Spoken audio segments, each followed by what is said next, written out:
L'AVJA présente un débat autour du livre « Faut-il arrêter de manger de la viande ?» Merci d'être venus aussi nombreux à ce débat ce matin organisé par l'AVJA. Alors pourquoi avoir choisi aujourd'hui de vous parler de ce livre? Donc ce petit livre qui s'appelle « Faut-il arrêter de manger de la viande ?» et qui est un livre, si vous ne l'avez pas encore lu, donc un livre à trois mains avec un modérateur et donc deux contradicteurs qui sont autour de moi. Élodie Vieille-Blanchard d'abord, à ma droite. Vous êtes dans le civil, si je puis dire, professeur de mathématiques, vous êtes agrégé de mathématiques normaliennes. Et vous êtes également, vous allez nous dire quelques mots de votre parcours, depuis quelques mois présidente de l'Association végétarienne de France. C'est tout récent, pour vous c'était une prise de position publique assez nouvelle, puisque vous l'êtes depuis septembre. Prenez la porte à ma gauche que vous, pour un certain nombre d'entre vous connaissez. Vous avez fait une longue carrière dans le secteur des organisations professionnelles de l'élevage et de l'industrie de la viande. Vous êtes aujourd'hui consultant, vous travaillez, vous apportez vos conseils notamment sur les questions de bien-être animal et de transport des animaux, qui est un sujet que vous connaissez particulièrement bien, et le co-auteur d'un livre qui s'appelle La viande bois rouge aux éditions Fayard, qui se voulait être une réponse aux attaques, entre guillemets, dont la viande fait l'objet. Donc vous étiez déjà armé intellectuellement pour parler dans ce livre sur le faut-il arrêter de manger de la viande. Donc la question un peu fondamentale, est-ce que arrêter de manger de la viande, c'est une question de préférence personnelle, de choix de vie personnelle, ou est-ce que, pour parler dans un vocabulaire philosophique, est-ce que c'est un impératif catégorique qui s'impose à la morale de l'ensemble de nos concitoyens? Est-ce que c'est un choix social que d'arrêter de manger de la viande? L'engagement, le choix de devenir végétarienne ou de devenir végane, c'est forcément quelque chose d'intime au départ, parce qu'on vit dans un monde qui est profondément carniste, même si on ne s'en rend pas compte. C'est-à-dire que dans notre société, de manière générale, c'est normal de manger de la viande. Quand on nous élève, on nous fait manger de la viande, on nous explique qu'on en a besoin. Et donc, la démarche qui conduit à devenir végétarienne ou végane, c'est forcément une démarche personnelle, puisque c'est quelque chose qui parle à notre sensibilité. Voilà, c'est la rencontre entre certainement une sensibilité pour les animaux et puis une prise de conscience aussi de ce que les animaux vivent dans les élevages et les abattoirs. Donc au départ, c'est forcément quelque chose d'intime. Mais quand on se rend compte finalement des impacts de l'élevage, la manière dont on se nourrit, elle a des conséquences très fortes sur les écosystèmes, sur le climat, sur les pays du Sud, sur les animaux bien entendu. Et donc on se rend compte finalement que le choix de telle ou telle alimentation, c'est un choix qui est éminemment politique. Je vais également poser un peu la question de confiance à René Laporte. Est-ce que vous n'avez pas été un peu coincé par le fait qu'il est difficile, et que d'ailleurs vous l'avez assez peu fait, de justifier ou de défendre l'attrait personnel qu'on peut avoir pour la viande? Est-ce que c'est pas un peu compliqué de défendre la viande sur ce terrain de la morale individuelle ou de l'éthique? Bon, et puis je me suis placé, je ne suis pas un militant, je suis désolé, je suis un mangeur de viande, comme 90-95% de la population occidentale, française et même mondiale, parce que je pense qu'on arrive à peu près à ces chiffres-là au niveau mondial, c'est-à-dire il y a moins de 10% de la population mondiale qui est végétarienne. Donc globalement, le monde est carniste, comme disent certains, mangeurs de viande, pour être plus clair. Vous êtes toujours en train de dire « j'ai arrêté de manger de la viande parce que l'élevage actuel ou la production de viande fait souffrir les animaux, on fait souffrir les animaux, on n'est pas gentil avec les animaux, donc il faut arrêter d'en manger. » Ça, si on fait souffrir les animaux, il faut arrêter de les faire souffrir. Si on impose des douleurs aux animaux, il faut arrêter de leur imposer des douleurs. Mais de là, en tirer la conclusion qu'on n'a pas le droit de les tuer, c'est un petit raccourci. Comment est-ce que vous vous situez dans ce débat qui vient d'être un peu lancé sur la légitimité, notamment de tuer des animaux, puisque c'est de ça dont il est question? Quel est votre objectif global? Est-ce que c'est arrêter de faire souffrir, ou c'est l'interdiction de tuer des animaux? Est-ce que vous pouvez nous dire un peu quels sont les degrés de ce que vous souhaitez, ou est-ce que c'est simplement de baisser la consommation de viande? De manière générale, on peut quand même dire que l'Association végétarienne de France est abolitionniste dans la mesure où on ne va pas soutenir des mesures ou des campagnes qui visent par exemple à agrandir les cages des animaux ou à améliorer les transports des animaux pour aller à l'abattoir. Donc c'est vrai que nous, ça peut apparaître comme une forme d'abstention en fait sur un sujet qui est assez complexe, mais on va tout faire pour favoriser le végétarisme, favoriser le développement du végétarisme, et voilà, on n'a pas de positionnement officiel sur ce qu'il est acceptable de faire subir aux animaux. Est-ce qu'on peut donner un ordre de grandeur? Le végétarisme, ça concerne combien en France? Ça concerne à peu près combien de personnes? Et donc l'objectif premier de l'association végétarienne de France, c'est de développer le végétarisme, donc la pratique du végétarisme. Est-ce que vous avez des objectifs un peu? Alors, le nombre de végétariens en France, on estime que c'est environ 3% de la population française, mais on a très peu d'estimations sur le sujet. Donc là encore, on aimerait bien avoir des données plus solides pour pouvoir, c'est souvent une question qu'on nous pose. Et en ce qui concerne les objectifs de l'association, oui, c'est développer le végétarisme, mais c'est aussi encourager effectivement, ouvrir la porte pour d'autres façons de s'alimenter. Il faut lever les obstacles qui font que beaucoup de personnes ne deviennent pas végétariennes aujourd'hui, et un des obstacles, c'est le discours nutritionnel dominant. C'est un discours qui ne s'appuie pas sur de l'évidence scientifique, et c'est un discours qui empêche beaucoup de personnes finalement d'aller dans cette direction. Donc nous, notre approche, c'est de lever ces obstacles, de dire voilà, il y a plusieurs choix philosophiques tout d'abord. Donc le carnisme, c'est une philosophie, c'est pas une pratique. Le véganisme, c'est une autre philosophie, et il en découle des choix nutritionnels. Les deux positions sont possibles, vous pouvez ensuite vous orienter. Mais en revanche, si à l'école on vous explique qu'il faut manger 3 produits laitiers par jour, et si on vous retire votre enfant parce que vous êtes végétalienne par exemple, et qu'on le confie aux services sociaux, effectivement vous n'avez pas le choix. Donc nous, on revendique une société dans laquelle il y a plusieurs choix qui sont possibles. Vous avez dit que le but, l'objectif de l'association, et à vous-même personnellement, c'est de développer le végétarisme. Et j'ai envie de dire, René Laporte, ça vous n'y pouvez pas grand-chose. S'il y a un développement du végétarisme, les éleveurs ou l'industrie de la viande n'y peuvent pas grand-chose. Est-ce que vous n'êtes pas aussi là aussi un peu coincé en ayant une attitude essentiellement défensive, ce que fait remarquer votre productrice dans le livre, et que votre question à vous, c'est comment est-ce qu'il faut arrêter de produire de la viande? Mais le fait que les gens ne mangent plus de la viande, vous n'avez pas tellement de prise dessus. La question était, faut-il arrêter de manger de la viande?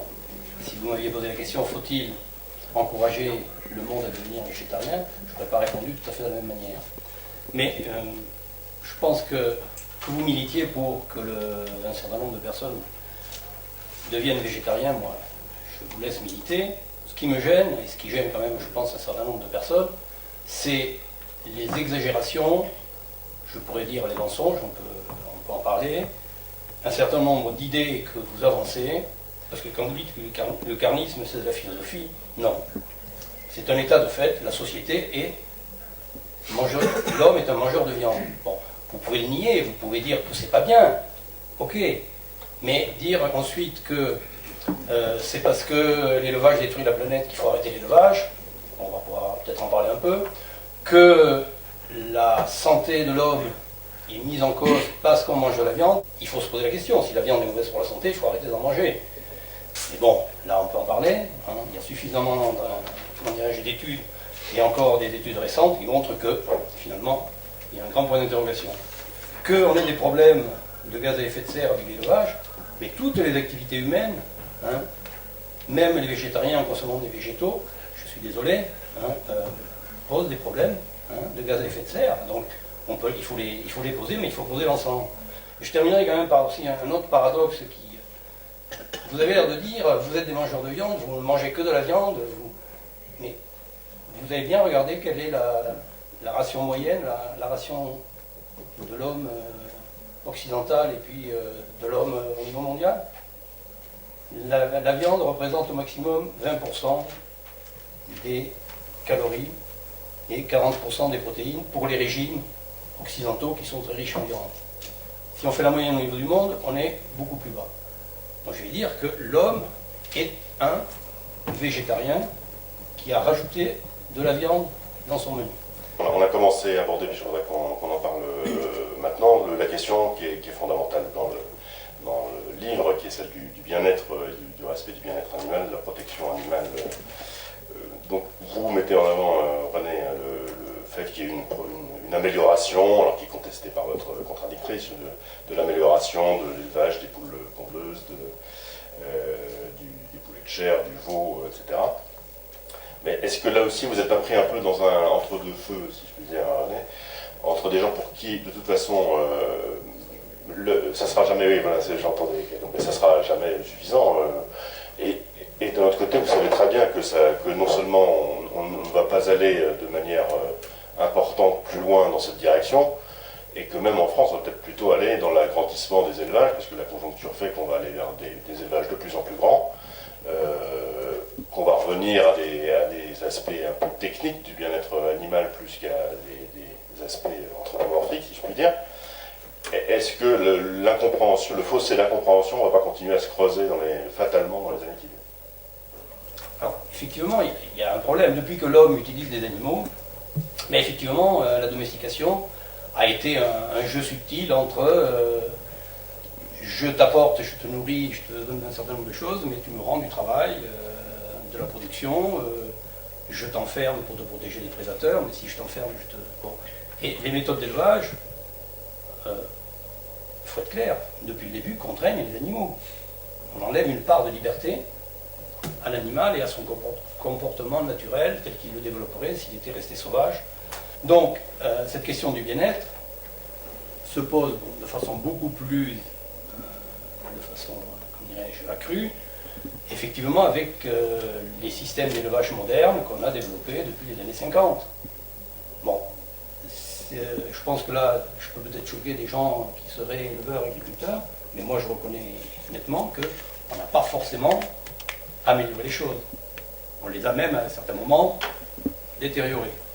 Est-ce que le fossé ne va pas se creuser avec la société en général, pas forcément avec ces associations, mais il y a une certaine incompréhension, et que vous n'obtiendrez que vous aurez beau mettre, comme le dit dans sa réponse, un ticket de métro de plus pour la poule, ça ne changera rien au fond.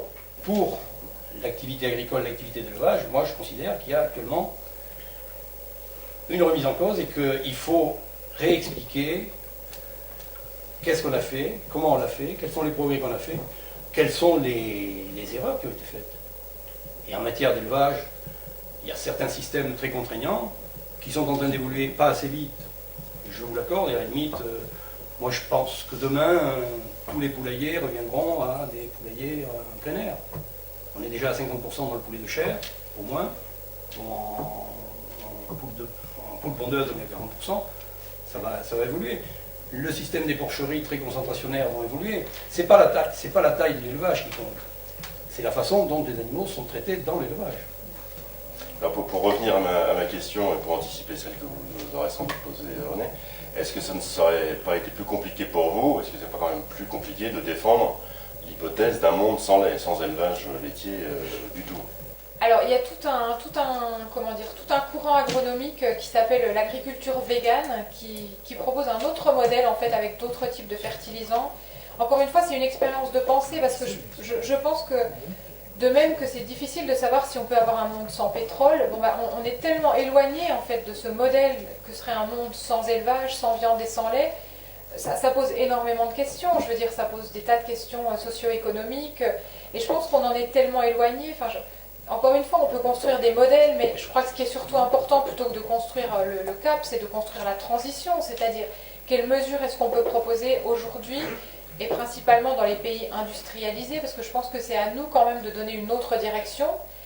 C'est nous qui sommes vraiment des très gros consommateurs. En fait, de manière générale, les populations qui sont très consommatrices de produits animaux, ce sont les populations urbaines, que ce soit dans les pays industrialisés ou dans les pays en développement. Donc je crois que nous, ce qu'on peut, c'est amorcer quelque chose. Est-ce que finalement, Elodie vous a pas fait un cadeau en parlant en élargissant le débat à l'ensemble des productions animales?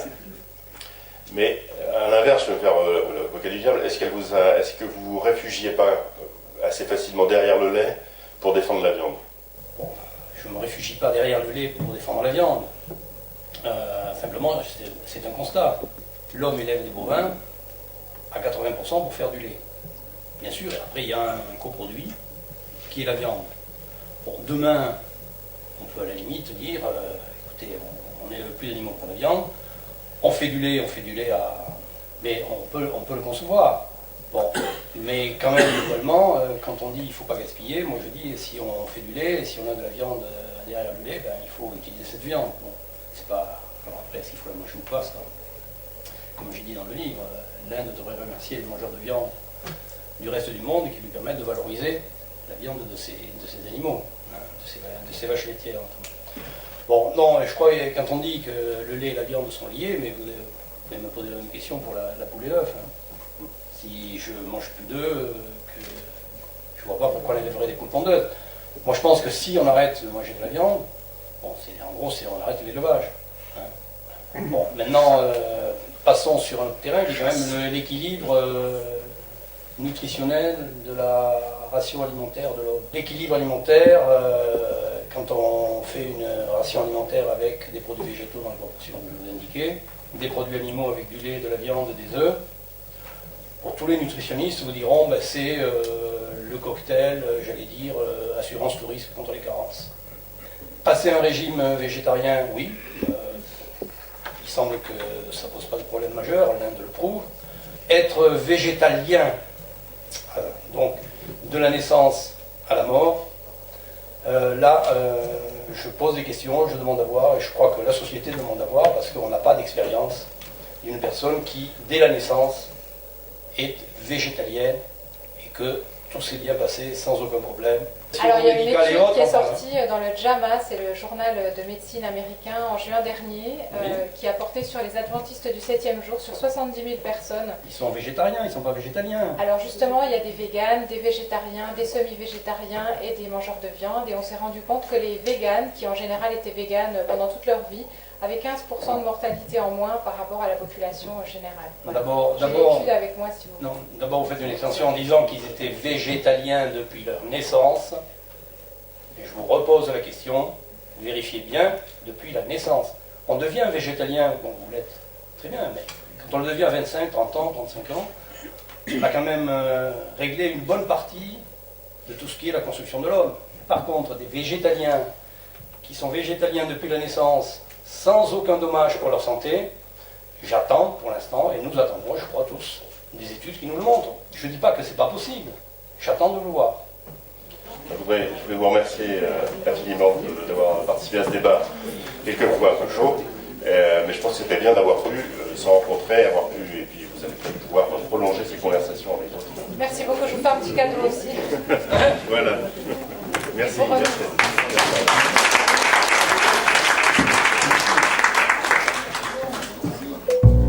Retrouvez l'actualité de l'AFJA sur www.afja-asso.fr.